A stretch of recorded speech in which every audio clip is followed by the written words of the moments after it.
Hey, mister, will you please keep your luggage on the carrier? Hello? Yes, Please, keep the luggage over there. I know it. Hey, mister, I am also a passenger. Please adjust. I am also a passenger. You adjust yourself. Hey, mister, look. Okay, okay. Sorry. Stupid idiot. Hold on, please. ഇതൊക്കെയാ ഞാൻ ഈ നാട്ടിലോട്ട് വരാത്തത്.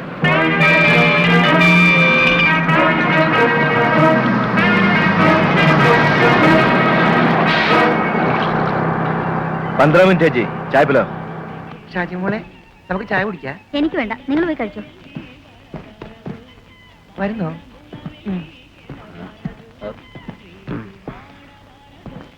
अरे Pandurang, business अच्छा है? अच्छा है. एक अच्छा चाय देना. Excuse me, where is the place? എവിടായത്?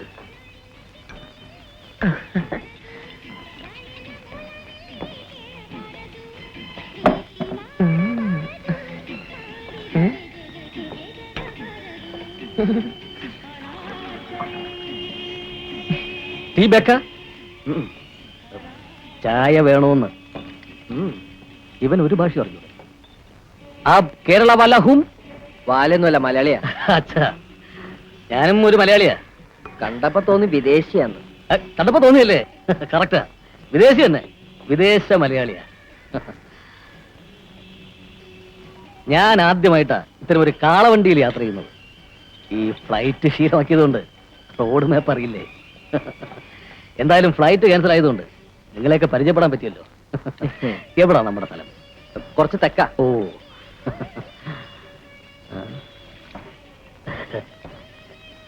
Hello, പോണ്ടേ? 15 മിനിറ്റ് കഴിഞ്ഞല്ലോ. ഫ്ലൈറ്റ് ഒക്കെ ആണെങ്കിൽ കൃത്യസമയത്ത് തന്നെ വിടും. സോറി ബ്രദർ, ഞാൻ നിങ്ങളെ കണ്ടപ്പോ ആദ്യം വെച്ചു ഭയങ്കര ബോർണായിരിക്കും. ആരെയാണ് നിർബന്ധിച്ച കഴിക്കാത്ത ആളാ ഞാൻ. Look, I am just 4th class and wrestling. മനസ്സിലായോ? മനസ്സിലായില്ലല്ലോ. 4ാം ക്ലാസ്സും ഗുസ്തിയും.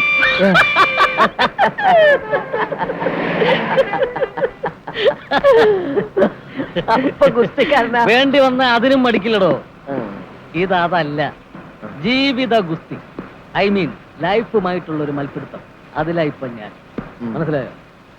സത്യം പറയാലോ, എന്റെ പൊന്നെമ്മേക്കാരാ ഈ സർട്ടിഫിക്കറ്റും ചുമന്ന് ബോംബെയിലും കൽക്കട്ടയിലും ഒക്കെ വെറുതെ തെണ്ടി തിരിഞ്ഞിട്ട് ഒരു കാര്യമില്ല. വല്ല ചില്ലറ പണിയൊക്കെ ചെയ്ത് നാട്ടിൽ തന്നെ കൂടിയാ പോരെ. അതല്ലെങ്കിൽ എന്നെ പോലെ എന്ത് ജോലിയും ചെയ്യാനുള്ള കട്സ് ഉണ്ടാവും. വിരോധമൊന്നും ഇല്ലെങ്കിൽ എനിക്ക് ഒരു സ്റ്റെപ്പും കൂടി തരണം. ചെറുതുരുത്തി. ചെറുതുരുത്തി എത്തിയോ? ചെറുതുരുത്തി ഒന്നായില്ലേ? ചെറുതുരുത്തി മുല്ലമംഗലത്ത് ഭവാനി അമ്മയുടെ മകൻ രഘുരാമൻ. ആരാ ആരാ ആരാ ആരാ? ജെറുസലേം കമ്പനി കേട്ടിട്ടുണ്ടോ? ദുബായില് കേട്ടിട്ടില്ലേ? അല്ല, ഷെയ്ഖിനെ കുറിച്ച് നീ കേട്ടിട്ടുണ്ടോ? ഇല്ല. അതും കേട്ടിട്ടില്ല. അപ്പൊ അയാളുടെ PA രഘുരാമനെ കുറിച്ച് നീ കേട്ടിട്ടേ ഉണ്ടാവില്ല. രഘുരാമൻ? ഓ, രഘുരാമൻ അതൊരു വലിയ കഥയാ. ഏത് രഘുരാമൻ? പറയാം, കേക്ക്. നീണ്ട 16 വർഷം സ്വന്തം വീട്ടിലെ നാട്ടിലെ 16 വർഷങ്ങൾക്ക് ശേഷം. വിശ്വാസമാവുന്നില്ലല്ലേ? അറിയടോ, 16 വർഷത്തിന് ശേഷം ഞാൻ എൻ്റെ അമ്മയെ കാണാൻ പോവുക, സഹോദരിമാരെ കാണാൻ, വീട് കാണാൻ. ഞാനിത്തിരി സെന്റിമെന്റലല്ലേ? ഞാൻ സെന്റിമെന്റലായോ? ഏയ്, നമ്മള് നോർമൽ അല്ലേ? അല്ല ബ്രദർ, അപ്പൊ ഒന്ന് ചോദിച്ചോട്ടെ, നിങ്ങളുടെ വീട്ടിലേക്ക് എഴുത്തൊന്നും അയക്കാറില്ല? എഴുത്ത് എന്തിന്? അവർക്ക് എന്റെ എഴുത്തൊന്നും ആവശ്യമില്ല. അവർക്ക് വേണ്ടത് DD ഡ്രാഫ്റ്റ്. ഇന്ന് വരെ ഞാനത് മുടക്കം വരുത്തിയിട്ടുണ്ട്. നോക്ക്, ഇന്നിപ്പോ 60,000 ദർഹം എനിക്ക് സാലറി, ശമ്പളം. അത് ഞാൻ അങ്ങനെ തന്നെ എടുത്തു വെച്ച് അമ്മ അയച്ചോളൂ. അമ്മ അത് മാറി കാശ് എടുക്കും അല്ലേ? ഞാൻ അയക്കുന്ന കാശുകൊണ്ട് അമ്മ നല്ല വലിയ വീട്ടിലെ അളിയന്മാരെ തന്നെ ഒപ്പിച്ചെടുത്ത് അത് അമ്മയുടെ വിളിക്ക്. മനസ്സിലായില്ലേ? പക്ഷെ അതുകൊണ്ട് എന്താ പറ്റിയെന്നറിയോ? ഇവന്മാരെ സ്റ്റാറ്റസ് നമ്മൾ മെയിൻറ്റെയിൻ ചെയ്യണ്ടേ? ഒരു അളിയനാണെങ്കിൽ വീട്ടിൽ സ്വിമ്മിംഗ് പൂള്, മറ്റേ അളിയനാണെങ്കിൽ AC ഇല്ല, ഉറങ്ങാൻ പറ്റൂല. വലിയ പോയില്ല അവർക്ക്. ഇത് നിങ്ങളുടെ കുടുംബകാര്യത്തിൽ ഞാൻ ഇടപെടുമൊന്നുമല്ല. സുഹൃത്തെ, അപ്പൊ നിങ്ങളുടെ വീട്ടിലാണ് AC സിമ്മുകളൊക്കെ ഉള്ളത്? പിന്നെ എന്റെ വീട്ടിലല്ലാതെ പിന്നെ നാട്ടുകാരെ വീട്ടുണ്ടാക്കി കൊടുക്കും. ഇപ്പൊ ഒന്നും വേണ്ട, നമ്മളെ അമ്മ അമ്പലത്തിലേക്കൊന്ന് നടന്നു പോകുന്നത് അത് ചേച്ചിമാർക്ക് ഇഷ്ടമല്ല. ഇനിയിപ്പൊ അത് പരിഹരിക്കാൻ ഒരു കാറ് വേണം, അതിന് പിന്നെ ഡ്രൈവറായി. അല്ല, ഞാനും വിചാരിച്ച് ഒരായാലും നമ്മളെ അമ്മയല്ലേ, നമ്മളീ കഷ്ടപ്പെടുന്ന ആരാർക്ക് വേണ്ടി അല്ലേ? ഇപ്പൊ തന്നെ വീട്ടില് 6 ജോലിക്കാരുണ്ട്, സർവന്റ് 6 പേരുണ്ട്. പിന്നെ അനിയത്തിക്കൊരു ആലോചന വന്നിട്ടുണ്ട്. ചെറുക്കന്റെ വീട്ടുകാർ വന്നത് ബെൻസുകാർ. എന്നാ പിന്നെ നമ്മളെ ഷെഡിലും വേണ്ട ഒരു ബെൻസുകാർ. ശരി, ആയിക്കോട്ടെ, ഞാൻ പറയും. ഇതാണ് ഇപ്പൊ വീട്ടിലെ സ്ഥിതി. പിന്നെ എന്താടേ, നമ്മളെ വല്ല അറബികളെ നാട്ടിൽ കിടന്നുള്ള ജോലിയൊക്കെ ഉള്ള കാശുണ്ടാക്കി നമ്മളെ വീട്ടുകാരെ എന്നൊക്കെ ദൂരത്തേക്ക് കളയല്ലേ. എന്തായാലും നമ്മളെ പെങ്ങളെ മാരേജ് കഴിഞ്ഞാൽ ഞാനും നമ്മളെ അമ്മയും കൂടെ ഗൾഫിൽ, എന്നാ ഈ നാട്ടിലോട്ടില്ല. ഒരു ഭയങ്കര ലവ് സ്റ്റോറി ആകണമാണ്.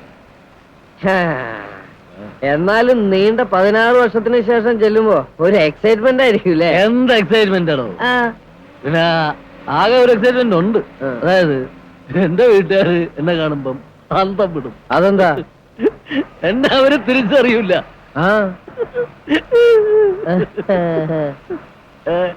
അതെന്താണ്? നിങ്ങളെ ഇതിനു മുമ്പ് അവരൊന്നും കണ്ടിട്ടില്ലേ? ഇല്ലല്ലോ. ഇവിടെ കുട്ടിക്കാലത്ത് തന്നെ ഞാൻ നാടോട്ട് പോയില്ലേ. അതിനുശേഷം 16 വർഷങ്ങൾ കഴിഞ്ഞ് ഇപ്പോഴാ തിരിച്ചു വരുന്നത്. ഇപ്പോഴാ അവരെന്നെ കാണാൻ പോകുന്നത്. അത് മാത്രമാണ് ഇതിലൊരു പുതുമ. സ്വന്തം മോന്റെ മുഖം പോലും അമ്മയ്ക്ക് തിരിച്ചറിയാൻ പറ്റൂല. എന്നാലും ഫോട്ടോ ഒക്കെ ഉണ്ടാവൂല. എവിടെ? ഇല്ലല്ലോ. അതെന്താ? അതൊരു സസ്പെൻസ് ആവട്ടെ എന്ന് ഞാൻ കരുതി. ചിലവന്മാരുണ്ട് ഗൾഫിൽ തോട്ടിപ്പണിക്ക് വരുവന്മാർ. എവിടെന്നെങ്കിലും ഒരു അറബി ഒപ്പിച്ച് വളച്ചു ചേർത്തി ഒരു കാറ് ഒപ്പിച്ച് കൂടെ ഒരു പടം എടുത്ത് വീട്ടിൽ വെച്ചു. ചീപ്പല്ലേ? അന്നേരം ചീപ്പ് പോലെ അടിക്കുന്നത് ഞാൻ ഇല്ല, മനസ്സിലായില്ലേ? ഇപ്പൊ തന്നെ എന്റെ വീട്ടിൽ ചെന്ന അവിടെ എന്റെ ഫോട്ടോയും ഇല്ല, എന്നെ അവിടെ ആരും തിരിച്ചറിയയില്ല. അതാണ് ഇതിന്റെ ഒരു ഹൈലൈറ്റ്.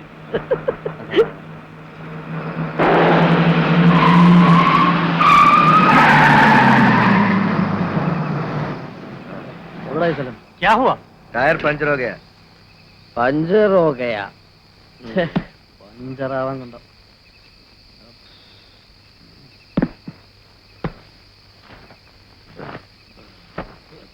സോറി.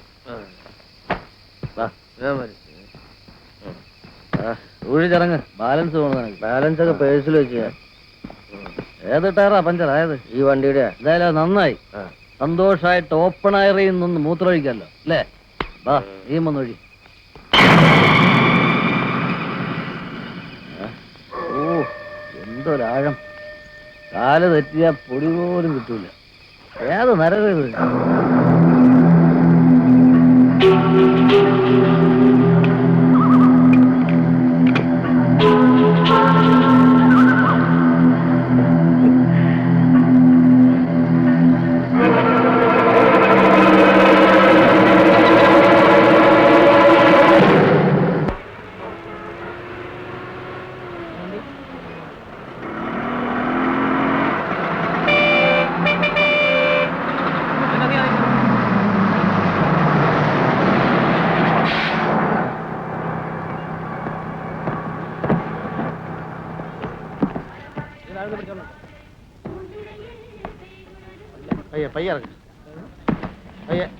വിടല്ലേ വിടല്ലേ, പൊട്ടിപ്പോവും.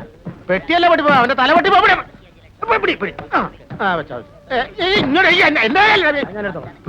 ഒന്നാമത് തലവേദന. അങ്ങനെ ആ വണ്ടിയിൽ പോയി 91 98 പോയി.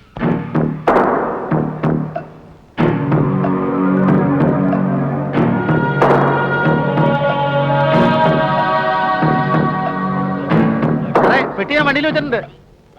പെട്ടിയോ? ഏത് പെട്ടി? സാറിന്റെ പെട്ടി. ഓ, ആ പെട്ടി. അതിന്റെ പെട്ടി. ഒന്ന് വാ സാറേ.